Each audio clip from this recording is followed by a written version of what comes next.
അസ്സലാമു അലൈക്കും വറഹ്മത്തുള്ളാഹി വബറകാതുഹു. ബിസ്മില്ലാ അൽഹംദുലില്ലാ വസ്സലാത്തു വസ്സലാമു അലാ റസൂലില്ലാ. അസ്മാഉല്ലാഹിൽ ഹസ്ന. ഇൻഷാ അല്ലാഹ് ഇന്ന് നമ്മൾ മനസ്സിലാക്കുന്ന അള്ളാഹുവിൻ്റെ വിശിഷ്ടനാമം അൽ ഹയ്യ് എന്നതാകുന്നു. അള്ളാഹുവിൻ്റെ മഹത്വത്തിന് അനുയോജ്യമാം വിധം അൽ ഹയാ എന്ന വിശേഷണത്തെ അവന് സ്ഥിരീകരിക്കുന്ന തിരുനാമമാകുന്നു അൽ ഹയ്യ്. വിശുദ്ധ ഖുർആനിൽ ഈ നാമം വന്നിട്ടില്ല, എന്നാൽ തിരുവചനങ്ങളിൽ നമുക്കത് കാണാനായിട്ട് സാധിക്കും. സുനന് അബീ ദാവൂദ് ഉദ്ധരിക്കുന്നതും ഷെയ്ഖ് അൽബാനി സ്വഹീഹ് എന്ന് വിശേഷിപ്പിച്ചതുമായ ഒരു തിരുവചനം ഇപ്രകാരമാണ്. സൽമാനുൽ ഫാരിസി റളിയല്ലാഹു അൻഹുവിൽ നിന്നും നിവേദനം.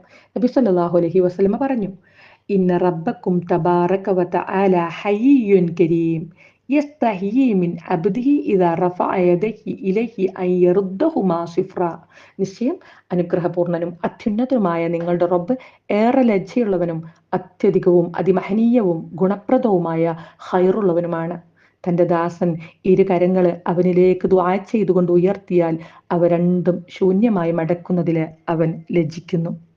അതെ, തൻ്റെ അടിമകൾ ചോദിക്കുന്നത് നൽകാതിരിക്കല് അള്ളാഹു ലജ്ജിക്കുന്നു എന്ന് പറയുമ്പോൾ അത് അള്ളാഹുവിൻ്റെ അതിമഹനീയമായ മഹത്വത്തെയാണ് സൂചിപ്പിക്കുന്നത്. ഇനി നമുക്ക് മനസ്സിലാക്കാം, അള്ളാഹു അസിത്തീറുമാണ്, അഥവാ തൻ്റെ അടിയാറുകളുടെ പാപങ്ങളിൽ അവരെ വഷളാക്കുന്നത് അള്ളാഹു ലജ്ജിക്കുകയും അവരിൽ നിന്നും അള്ളാഹു അത് മറച്ചു വെക്കുകയും അവർക്ക് അള്ളാഹു പുറത്തു കൊടുക്കുകയും ചെയ്യുന്നു. അതേപോലെ തന്നെ നമുക്ക് മറ്റൊരു കാര്യം കൂടി മനസ്സിലാക്കാം. അൽ ഹയാ കൊണ്ട് വിശേഷിപ്പിക്കപ്പെട്ട അള്ളാഹു ലജ്ജാശീലരെ ഇഷ്ടപ്പെടുകയും ചെയ്യുന്നു. ഒരു തിരുവചനം ഇപ്രകാരമാണ്. യഅ്ല ഇബ്നു ഉമയ്യ റളിയല്ലാഹു അൻഹുവിൽ നിന്നും നിവേദനം.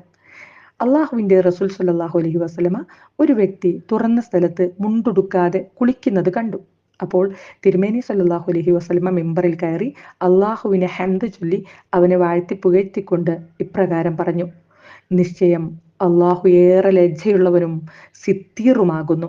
അള്ളാഹു ലജ്ജയും മറയും ഇഷ്ടപ്പെടുന്നു.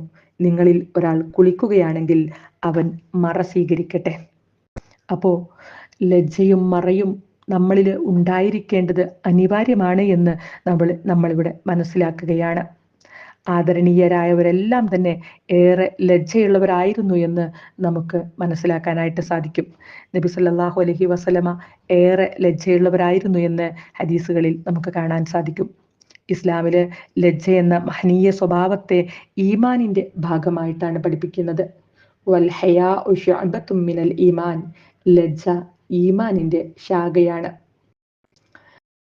അതേപോലെ തന്നെ ലജ്ജ ഖൈറല്ലാത്തതൊന്നും തന്നെ കൊണ്ടുവരികയില്ല എന്നും റസൂലുള്ളാഹി സ്വല്ലല്ലാഹു അലൈഹി വസല്ലം പഠിപ്പിക്കുന്നുണ്ട്. അൽ ഹയാഉ ലാ യഅതി ഇല്ലാ ബിഖൈർ. ലജ്ജാശീലം നന്മയല്ലാത്തതൊന്നും തന്നെ കൊണ്ടുവരികയില്ല. മനുഷ്യര് ലജ്ജയുള്ളവരാകണം. നന്മകൾ പുണരുവാനും തിന്മകൾ വെടിയുവാനും പ്രേരകമാകുന്ന യഥാവിധത്തിലുള്ള ലജ്ജ. തൻ്റെ രഹസ്യവും പരസ്യവും അറിയുന്ന മേലായ അള്ളാഹുവിൻ്റെ മുൻപിലാണ് നമ്മൾ ഏറ്റവും കൂടുതൽ ലജ്ജയുള്ളവരായി തീരേണ്ടത്.